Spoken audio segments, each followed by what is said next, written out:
It's 378 AD, and the Eastern Roman Emperor Valens has marched his army to face a horde of Gothic barbarians under the overall leadership of the charismatic and hardened war chief Fritigern. Having endured cruel treatment at the hands of imperial officials, including the selling of their children as slaves in return for rotten meat, the enraged and bloodthirsty Goths yet fight for more than just vengeance, but a future for their people away from their Hunnic tormentors to the north.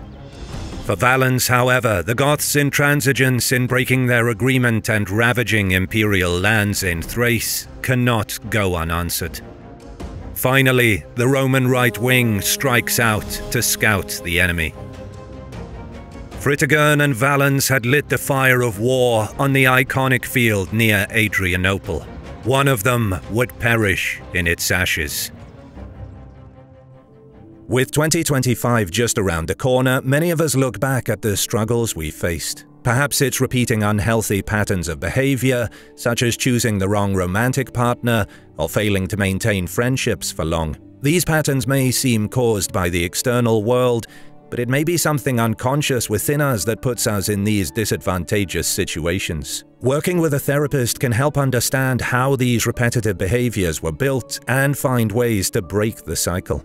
The new year is a blank space to write your new story, and our sponsor BetterHelp makes it easier to get started.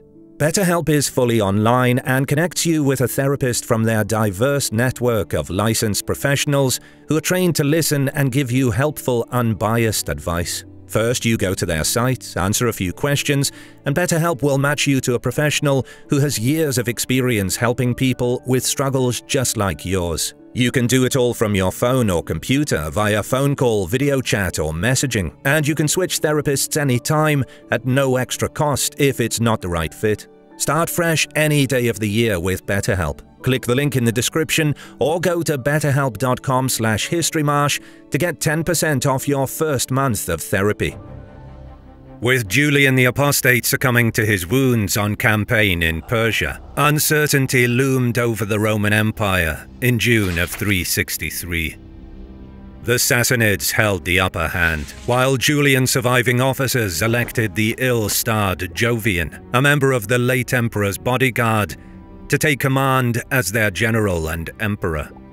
While Jovian did manage to patch up a deal to allow his men safe passage back to Roman territory, the deal struck was humiliating and a blot on the newly minted emperor's record. It was a dramatic reversal of fortune, from Julian's threatening of the Sassanid capital itself to the meek withdrawal at the pleasure of the aged Shapur II. Jovian's inglorious withdrawal from Sassanid lands did not endear him to his subjects, and just a few months later he conveniently perished before even reaching the capital. The army once again convened to elect yet another emperor, this time settling on the 42-year-old Valentinian. In contrast to Jovian and Julian, he quickly appointed a co-emperor in his younger brother, Valens. However, Valens was not a natural soldier. Pot-bellied and with a dodgy eye, he spent much of his life managing his family's estates. But with his elder brother's ascension, he enjoyed a meteoric rise to prominence. However, Valens would not have long before his first serious challenges. With Valentinian electing to rule the West and deal with the Alemannic threat, Valens's focus was on the situation with the Sassanids, the greatest problem in the East. With Shapur II aggressively promoting his interests in Mesopotamia and Armenia, Valens moved east to stabilize the situation.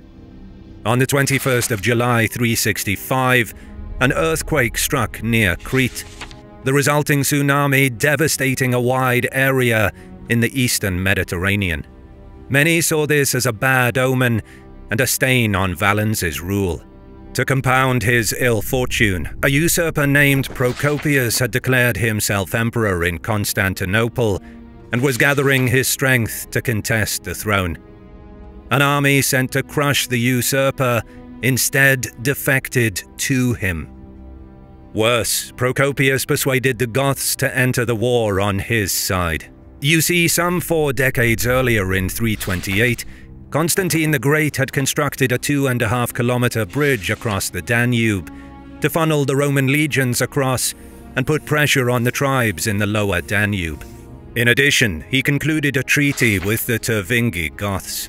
In exchange for an annual tribute, the Romans could expect 40,000 soldiers, Foederati, to join their ranks when called upon. Procopius cited this very treaty when he called upon the Goths to join him. Though it is unlikely that the Tervingi could actually muster 40,000 troops, King Athanaric began gathering an army and moved at once. Valens may have been forgiven his initial meek reaction to these events. His first instinct was to simply abdicate and even take his own life. But he rallied and marched north before the usurper could join forces with the Goths. Procopius was defeated at Thyatira and Nicolia and eventually lost his head. Despite this uneasy beginning to his reign, Valens had retained his throne and with no help from his brother. The Goths, having already crossed the Danube, were unable to contribute to the usurper's cause in time, so they proceeded to lay waste to the land. Any emperor worth his salt was not going to stand for that, and Valens marched north himself to punish the interlopers. Athanaric had by now re-entered friendly territory, but this did not dissuade the Romans. Crossing the Danube, Valens chased the Tervingi army, though most of them fled and gathered in the Carpathian Mountains, perhaps using the old Roman roads of Dacia. So instead of chasing the Goths into the mountains, the imperial army contented itself with devastating Tervingi lands. Though he had acquired a few Tervingi captives as proof of his success, no decisive battle had been fought. Nevertheless, the expedition did much to improve his faltering reputation, and he finally enjoyed some support in Constantinople. But to strengthen his authority, much more was needed than a raid and some hostages. The following year, Valens again marched north on the Goths, but this time he was thwarted by the flooding of the Danube. Using the time to shore up defenses along the frontier, Valens lingered in the west to await the opportunity to bring the fight to the Goths in 369. After all, he still required a crushing victory to bring them to a settled peace. Such an outcome would also reinforce his grip on power before he could turn his attention to the Sassanids back east.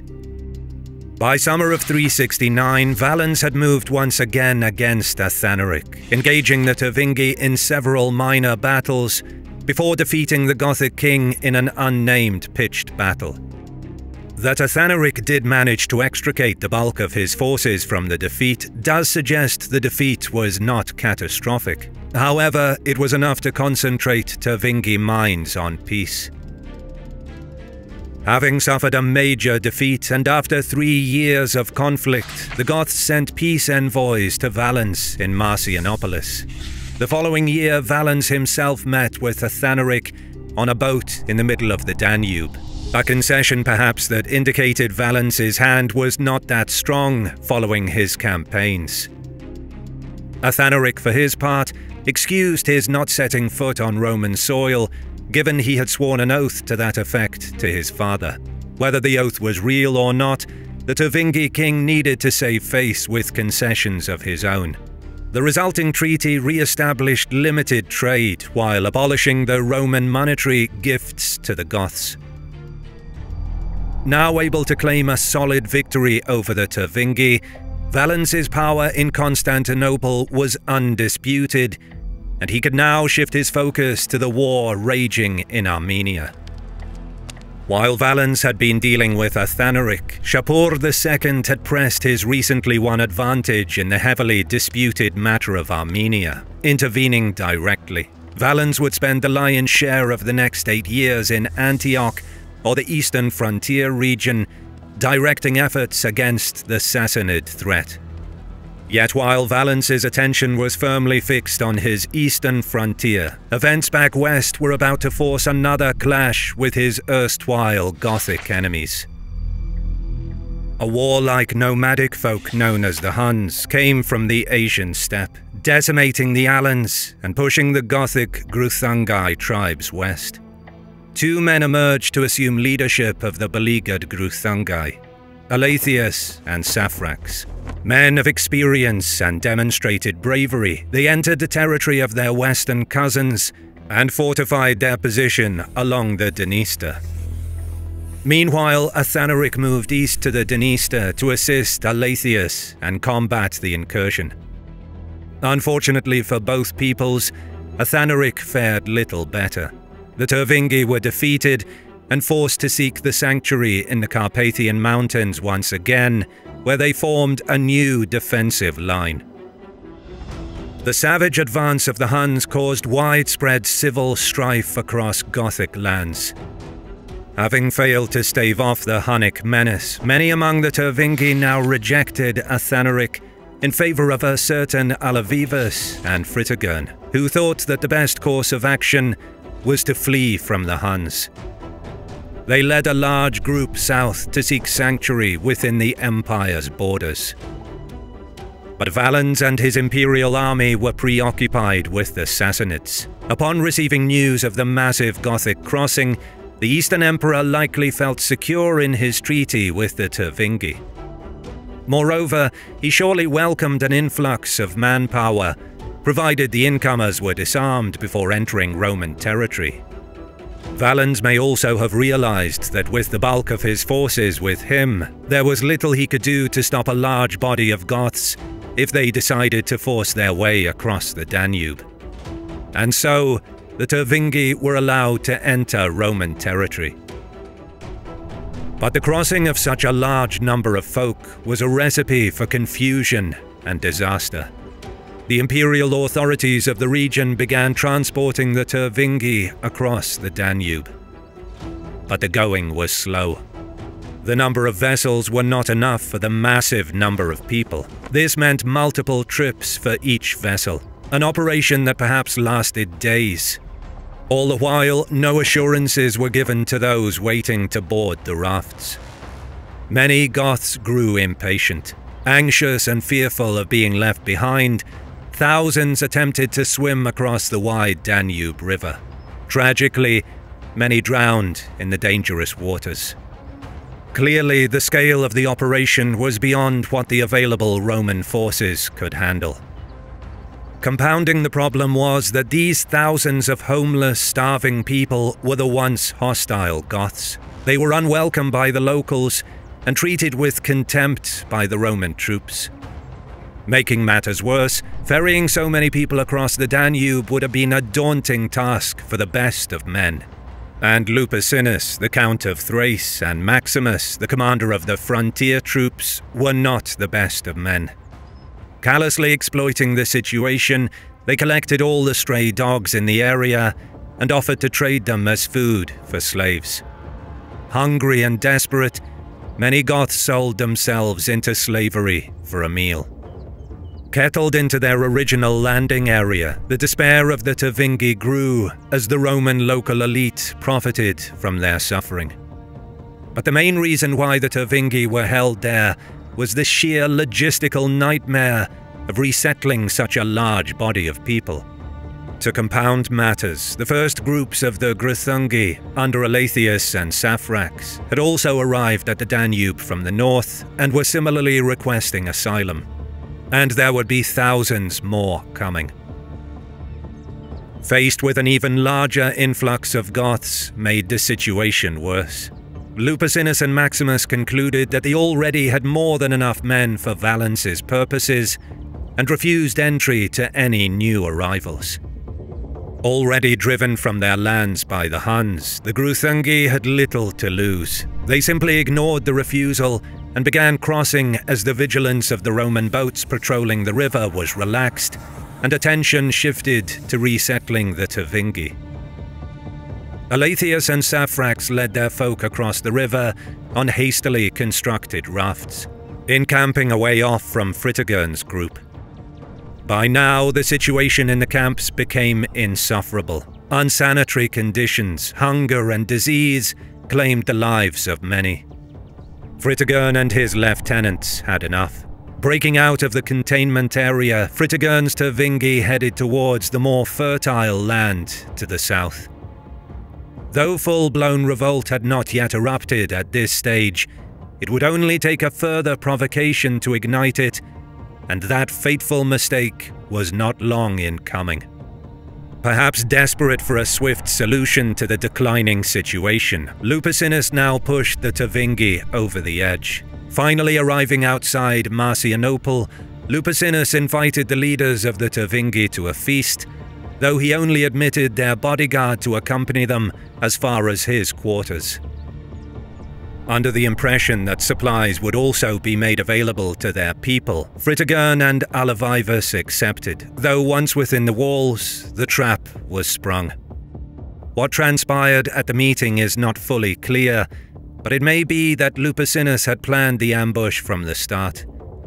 Either way, the Gothic royal bodyguards were slain, and the Tervingi kings were taken captive. The leaderless Tervingi, at the sight of being shut out of the city, assumed foul play, and fighting began. But then, Fritigern appeared in front of the city. Exactly how he rejoined his people is unclear. Perhaps he managed to escape, or was released. But if Lupicinus had hoped that releasing Fritigern would quell the unrest, he was very wrong. Whatever happened inside Marcianople, Fritigern taking charge of the Tervingi only fanned the flames of rebellion. Enraged at the betrayal and treatment of his people, he led his 7,000 to 8,000 warriors in a rampage around the local area. Lupicinus, for his part, gathered what local troops he could and marched out to make right his error of botching the assassination. Having roughly around the same numbers, Lupicinus's army seems to have been taken somewhat unawares, or at least was ill-prepared for the ferocity of the Tervingi onslaught. Using arms and equipment stripped from the bodies of those Romans initially destroyed outside of the walls of Marcianople, as well as weapons smuggled across the Danube, the Tervingi charge proved unstoppable. They cut through the Roman defensive lines with reckless abandon, using their shields as bludgeons, whilst running through their foes with spears and blades. No doubt the rage of the charging Tervingi was enhanced by their sufferings. Overwhelmed and outmatched, it's clear the Roman casualties climbed so that fewer than half escaped, among them their hapless commander Lupicinus, who managed to make his way back to the city. One key practical positive of the victory was that now the Tervingi likely had more than enough captured Roman arms and equipment to fully kit out all of their fighting men. With the provincial army smashed, Fritigern and his Gruthungi allies had free rein in Thrace, and now continued their plundering. Meanwhile, Lupicinus had sent word to Valens of the defeat. Matters were about to grow darker for the Empire. At Adrianople, some Gothic soldiers under Roman control were ordered east as part of Valens's redeployment for hostilities against the Sassanids. While the orders were likely given before any knowledge of the disaster at Marcianople, the city leaders of Adrianople were obviously still reluctant to allow the Gothic soldiers under Serdius and Coelius to have a 2-day postponement to prepare for the march, and also refused them the normal food provisions and money that such a movement entailed. The chief magistrate then escalated tensions further by riling up some citizens and workers at the arms factory within the city.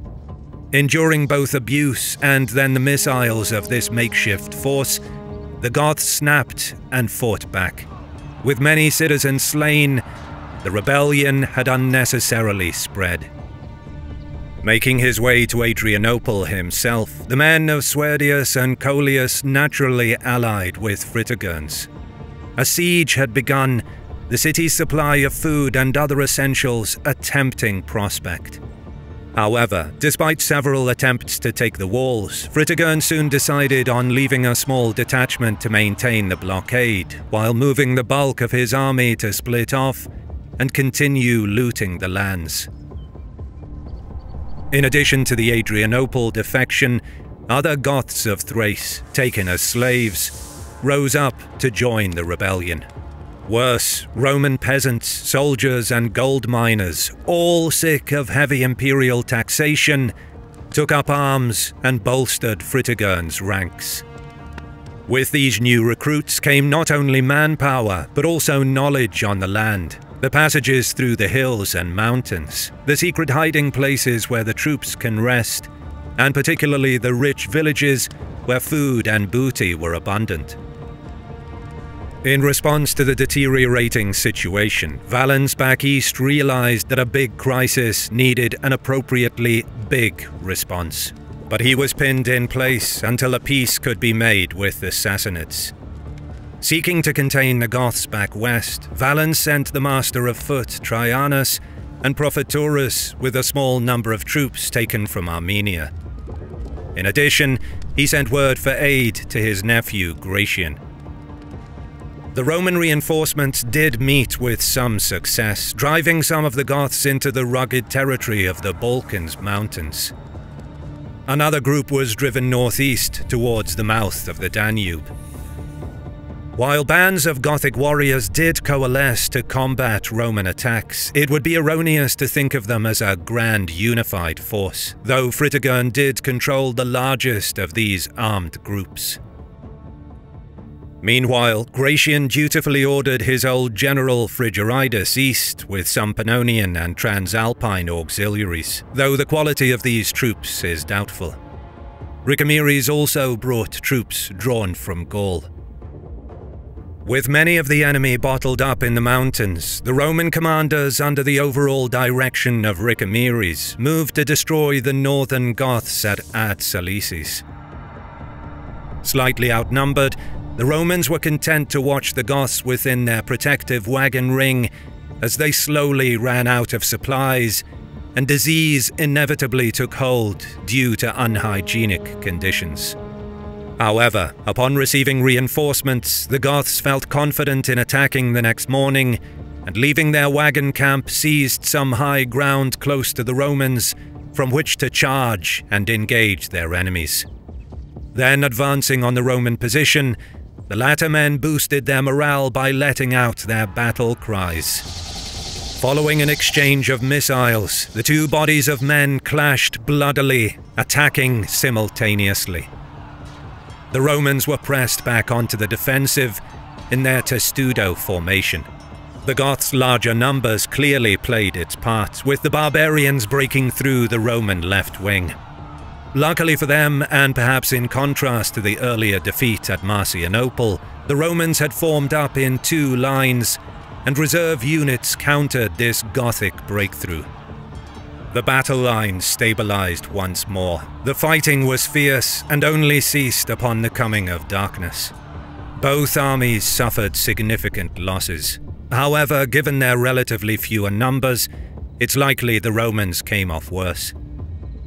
Rather than risk another costly pitched battle, the Roman leadership chose to withdraw into Marcianople. Following the inconclusive struggle at Ad Salices, the Romans decided to return to the strategy of hit, run, and containment of the Goths.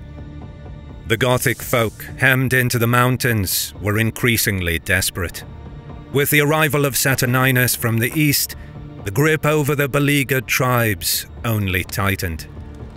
While the battle at Ad Salices had raged and the containment of his fellow Goths proceeded elsewhere, Fritigern was likely busy further south around Beroa.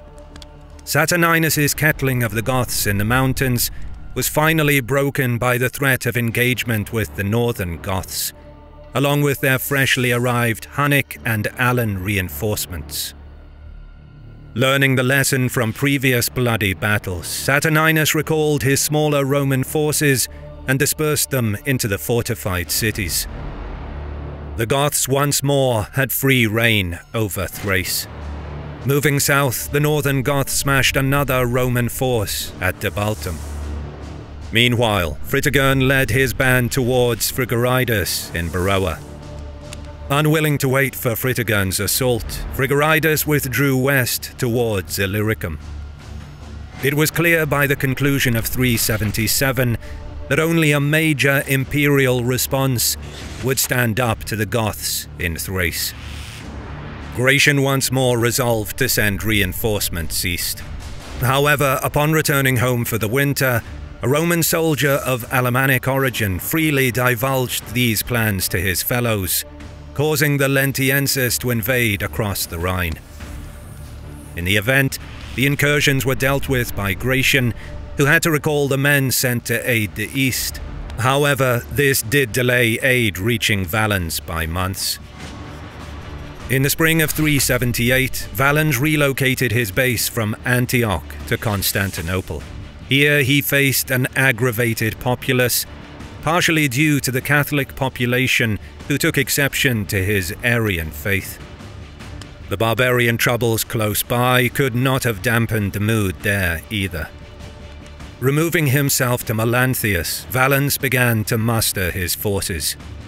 He placed Sebastian in command of a smaller force to continue to harass the Gothic bands. Over several months, Sebastian successfully cleared the area around Adrianople of smaller Gothic bands, while Gratian and Valens continued to build their armies. Guarding the passes to the west, Frigoridas remained at the Suki Pass, building up defences there. Meanwhile, Fritigern was painfully aware that his strategy of keeping his forces fragmented to spread far and wide for foraging and pillaging operations was no longer feasible.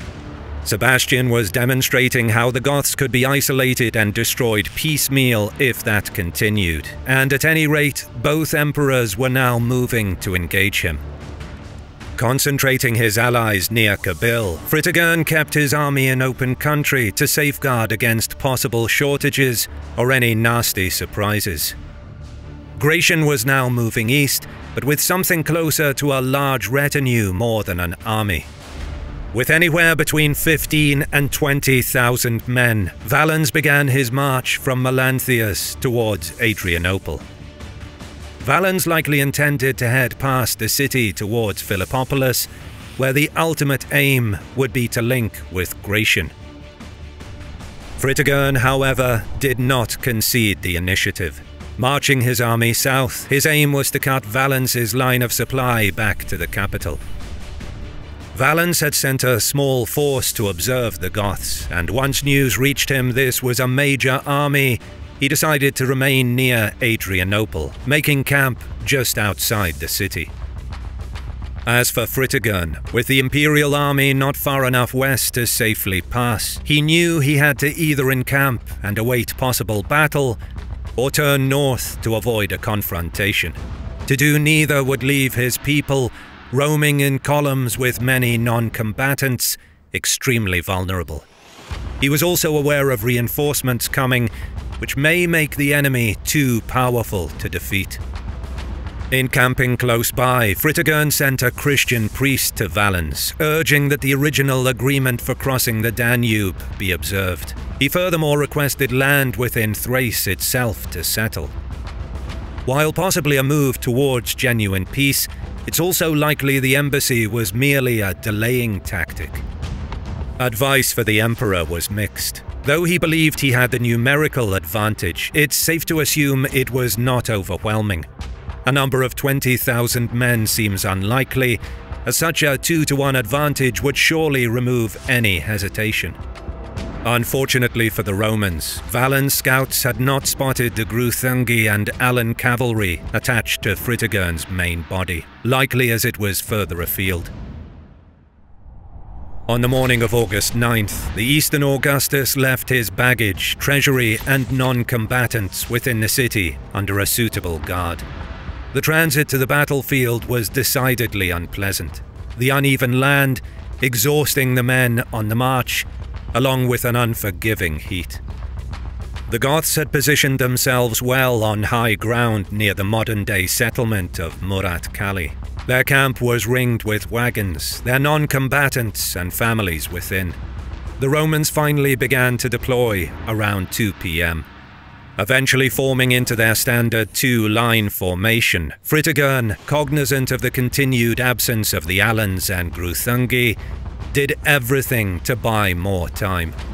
Sending further envoys to Valens, he successfully delayed engagement too by setting the land before the Romans ablaze. The subsequent heat and smoke only exacerbated the thirst of the Romans. Yet while it's clear why Fritigern played this game of offering the false hand of friendship, it's less obvious why Valens permitted it, given he had already rejected diplomatic overtures at Adrianople.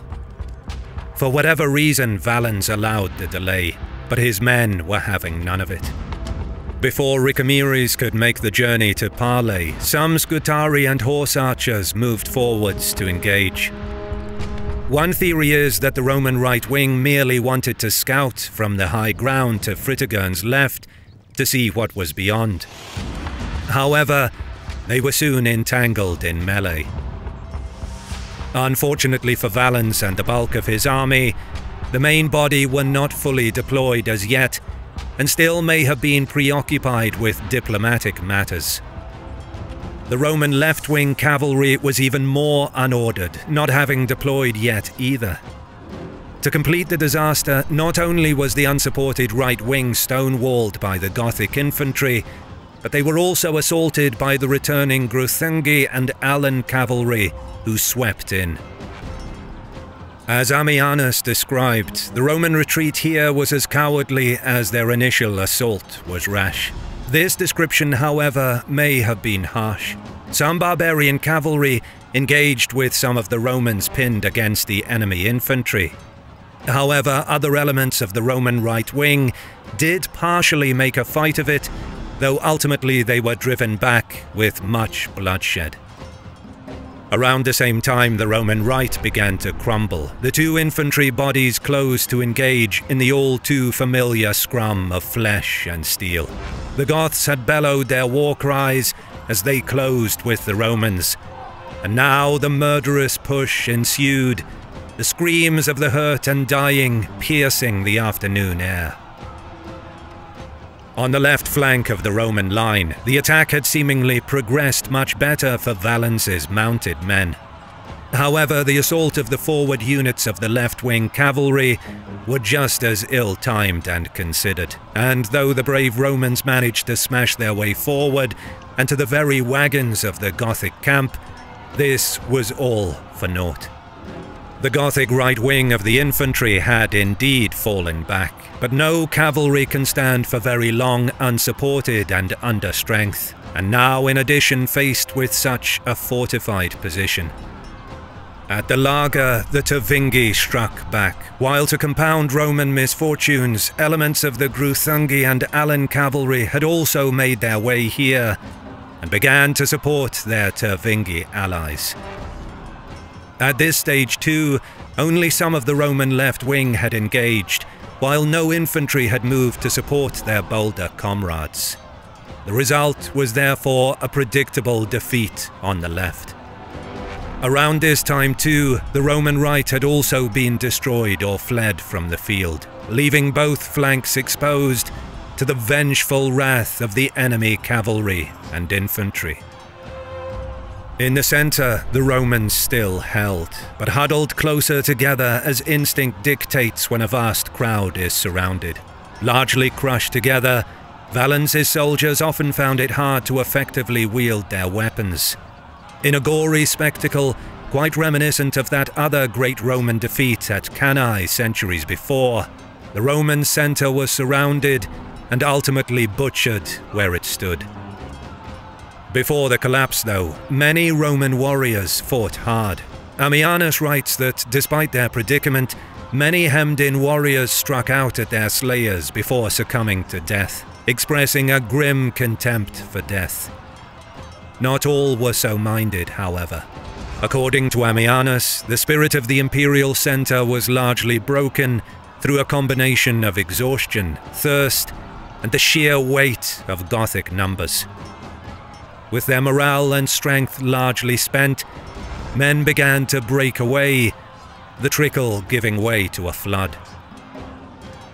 Of the 15,000 to 20,000 souls who fought for Valens that day, barely a third escaped with their lives. Only the night saw the fighting die down, though even with the collapse of his center, two of the Emperor's elite legions Palatina, the Lanciari and the Mattiari, held firm long enough for Valens to take refuge in their ranks.